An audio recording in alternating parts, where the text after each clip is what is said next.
Bulletin का आगाज करें और एक बार फिर अफसोसनाक खबर से आगाह करें कि सुरों का एक और बाब बंद भारतीय गुलकारा लता मंगेशकर चल बसी। लता मंगेशकर ने 92 साल उम्र पाई। दुनिया भर में करोड़ों मद्दाह सोगवार। लता कुछ अरसे से बीमार थी, पहले नमूनिया फिर कोरोना का शिकार हो गई थी। लता मंगेशकर 1 माह से मुंबई हॉस्पिटल के आईसीयू में जेरे इलाज भी थी। बरसगीर का बड़ा नाम लता मंगेशकर 28 सितंबर 1929 को पैदा हुई। लता ने 50,000 से ज्यादा गाने गाए, कई नस्लों को अपनी आवाज़ से मुतासर किया। दुनिया में सबसे ज़्यादा गाना गाने पर Guinness book of world record में नाम दर्ज कराया। लता को भारत का सबसे बड़ा सिविलियन एजाज़ भारत रत्न से भी नवाजा गया। सुरों का एक और अहद तमाम हुआ, सुरों का एक और बाब बंद। भारतीय गुलकारा लता मंगेशकर चल बसी। लता मंगेशकर ने 92 साल उम्र पाई। दुनिया भर में करोड़ों मद्दाह सोगवार हैं। लता मंगेशकर कुछ अरसे से बीमार थी और मुंबई के अस्पताल में ज़ेरे इलाज थी। बताया जा रहा है ज़राए के मुताबिक कि पहले उन्हें नमूनिया हुआ, फिर वो कोरोना का शिकार हुई, जिसके बाद उन्हें अस्पताल मुंतकिल किया गया और अब ये अफसोसनाक खबर आ रही है कि वो जान बर ना हो सकी। लता मंगेशकर 1 माह से मुंबई के अस्पताल के आईसीयू में ज़ेरे इलाज थी।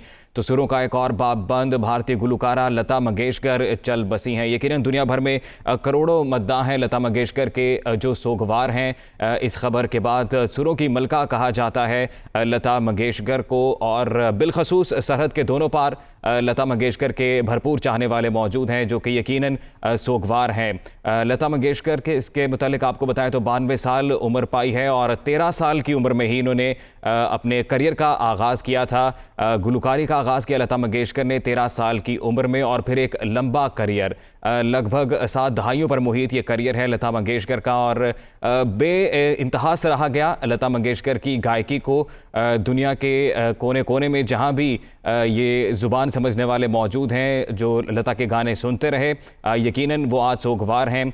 भारतीय सरकार ने बिलखसूस लता मंगेशकर को बेपनाह एजाज़ात से नवाजा, और यकीनन जो गायकी से मुंसलिक मुनफरद अवार्ड हैं वो भी लता मंगेशकर के नाम रहे।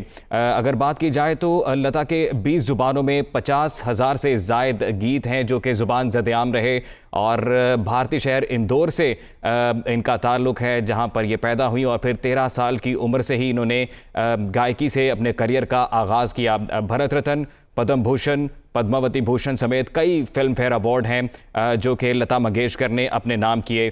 तो इस खबर से मुतल्लिक वफाकी वज़ीर इत्तलात फवाद चौधरी की जानिब से भी ट्वीट किया गया, और अपने ट्वीट में फवाद चौधरी ने कहा है कि लता मंगेशकर का इंतकाल मौसीकी के एक अहद का ख़ात्मा है।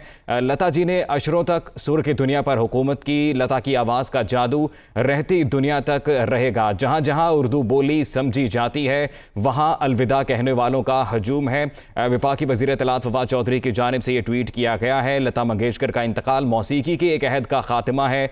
लता जी ने अशरों तक सुर की दुनिया पर हुकूमत की। लता की आवाज़ का जादू रहती दुनिया तक रहेगा। जहाँ जहाँ उर्दू बोली और समझी जाती है वहाँ अलविदा कहने वालों का हजूम है। तो ये एक अफसोसनाक खबर है कि लता मंगेशकर 92 साल की उम्र में इंतकाल कर गई हैं, और अलील थी कुछ अरसे से, जिसके बाद उन्हें मुंबई के एक निजी अस्पताल में मुंतकिल किया गया था। उनकी बीमारी से मुतल्लिक जो खबर आ रही है वो ये है कि वो नमूनिया का शिकार हुई, फिर कोरोना वायरस में मुब्तला हुई, जिसके बाद आईसीयू वार्ड में ज़ेरे इलाज थी, लेकिन वो जान बर ना हो सकी। बरसगीर का बड़ा नाम लता मंगेशकर जो कि 28 सितंबर 1929 को पैदा हुई। लता ने 50,000 से ज़ायद गाने गाए और कई नस्लों को अपनी आवाज़ से मुतासिर किया। दुनिया में सबसे ज़्यादा गाने गाने पर उन्हें Guinness book of world record में भी उनका नाम दर्ज है। लता को भारत का सबसे बड़ा सिविलियन एजाज़ भारत रत्न से भी नवाजा गया है। आगे बढ़े और आपको बताएं कि वज़ीर आज़म इमरान खान की चीनी सदर शी जिनपिंग से मुलाकात। इमरान खान और सदर शी जिनपिंग की मुलाकात ख़त्म हो गई। वज़ीर आज़म इमरान खान पाकिस्तान रवानगी के लिए एयरपोर्ट की तरफ रवाना। वफाकी वज़ीर इत्तलात फवाद चौधरी की जानिब से ये ट्वीट किया गया है। वज़ीर आज़म पाकिस्तान इमरान खान 4 रोज़ा चीनी दौरे पर मौजूद थे, और फवाद चौधरी ने ट्वीट किया है कि वज़ीर आज़म इमरान खान की चीनी सदर शी जिनपिंग से मुलाकात हुई है। इमरान खान और सदर शी जिनपिंग की मुलाकात ख़त्म हो गई, जिसके बाद वज़ीर आज़म इमरान खान पाकिस्तान रवानगी के लिए एयरपोर्ट की तरफ रवाना हो गए।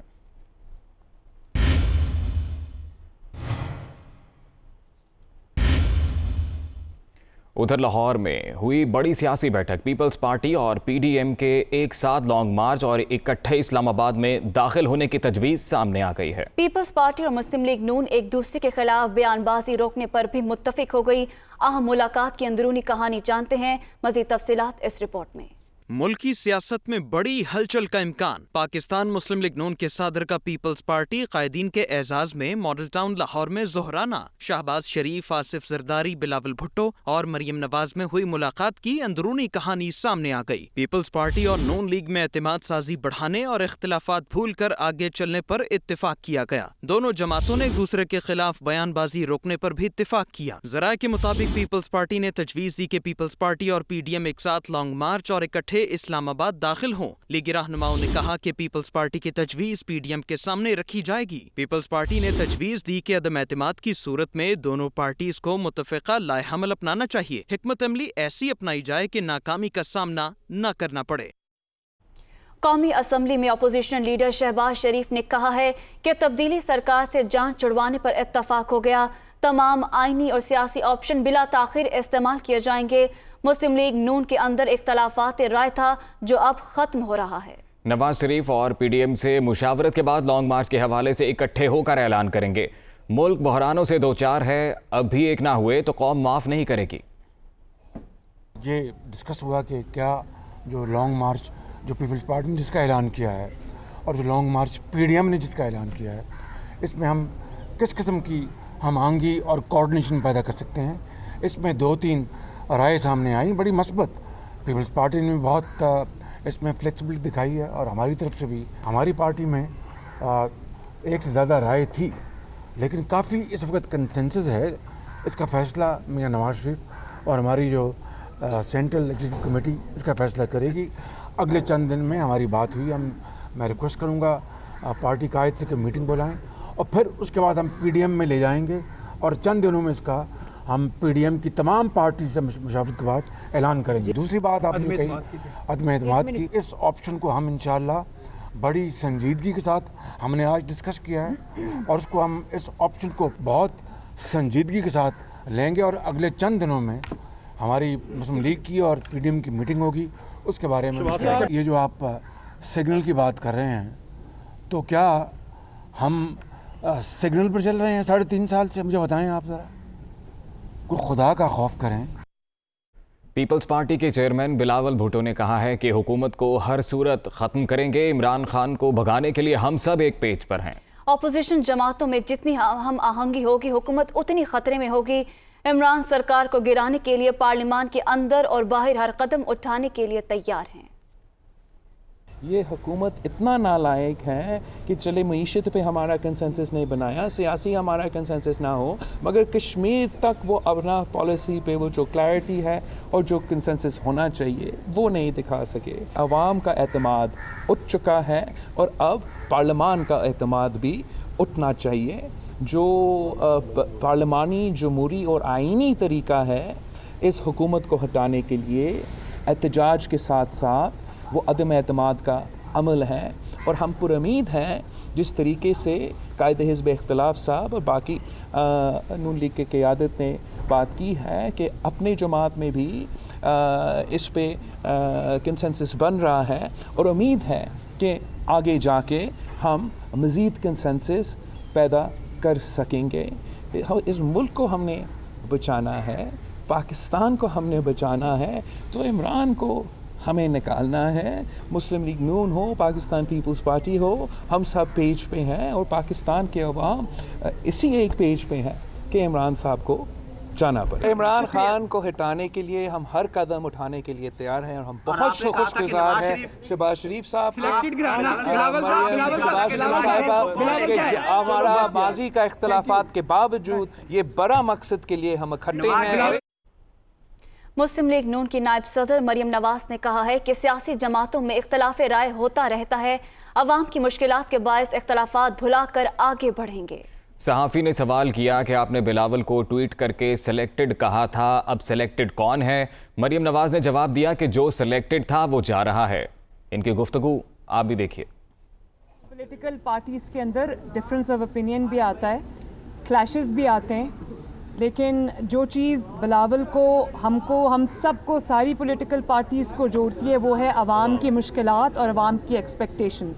और जब वो बात आएगी हम आपस के इख्तलाफात बुलाकर हम जो आवाम की बेहतरी के लिए होगा हम उसमें हम इकट्ठे आगे बढ़ेंगे। अब